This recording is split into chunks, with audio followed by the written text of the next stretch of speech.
আসসালামু আলাইকুম ওয়া রাহমাতুল্লাহি ওয়া বারাকাতুহু। আমরা অনেকেই মনে করি আমি পারবো না, আমি যোগ্য না, মানুষ কি ভাববে। এইসব ভয়, সন্দেহ আর হতাশা আমাদের অনেক ভালো কাজ থেকে পিছিয়ে রাখে। কিন্তু তুমি জানো কি, আল্লাহ যাকে দায়িত্ব দেন তাকে সে দায়িত্ব পালনের শক্তিও দেন। এই গল্পটি তোমার জন্য। যদি কখনো ভয় পাও, আত্মবিশ্বাস হারিয়ে ফেলো বা নিজেকে অযোগ্য মনে করো, চলো শুনি হুমায়ুনের গল্প, যে তার ভয়কে জয় করেছিল আল্লাহর উপর ভরসা করে। একবার ইয়ামেনের এক ছোট্ট গ্রামে বাস করত এক যুবক, নাম তার হুমায়ুন। সে খুব ভদ্র, নম্র, পরহেজগার। সবাই তাকে ভালোবাসতো। তবে তার একটা সমস্যা ছিল, সে নিজের উপর কখনো ভরসা করতে পারত না।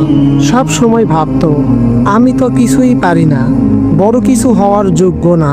তবুও হুমায়ুন ছিল আমলদার। প্রতিদিন ফজরের নামাজের পর সে দোয়া করত, হে আল্লাহ, আমাকে সাহস দাও, শক্তি দাও, আমি যেন তোমার পথে চলতে পারি।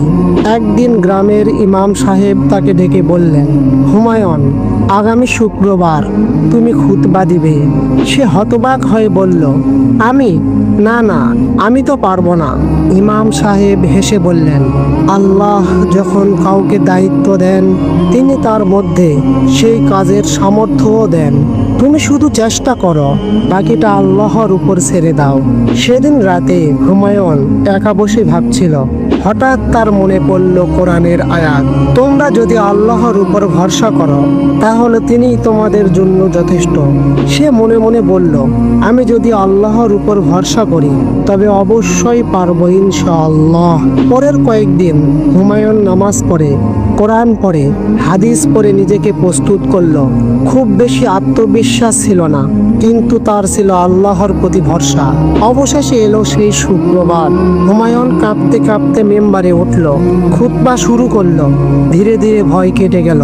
তার কণ্ঠে ছিল সত্যের ছোঁয়া, কথায় ছিল কোরআনের আলো, হৃদয়ে ছিল আন্তরিকতা।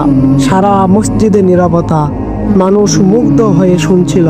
খুতবা শেষে ইমাম সাহেব এসে তার পিঠে হাত রেখে বললেন, তুমি আজ তোমার ভয়কে জয় করে দিয়েছ, কারণ তুমি আল্লাহর উপর ভরসা করেছ। শিক্ষণীয় বার্তা। সেদিন হুমায়ুন বুঝেছিল, আত্মবিশ্বাস মানে শুধু নিজের শক্তি নয়, বরং আল্লাহর সাহায্যের উপর ভরসা। কারণ আল্লাহ বলেন, আল্লাহ কখনো কোনো প্রাণীকে তার সামর্থ্যের বাইরে কোনো দায়িত্ব দেন না। তুমি যদি নিজেকে ছোট্ট ভাবো, তবে মনে রেখো তুমি আল্লাহর সৃষ্টি। যিনি আকাশ পাতাল সৃষ্টি করেছেন তিনি চাইলে তোমার মাঝেও পাহাড় সমান শক্তি ঢেলে দিতে পারেন। আত্মবিশ্বাসের আলো জ্বলে ওঠে তখনই যখন তুমি আল্লাহর উপর নির্ভর করো।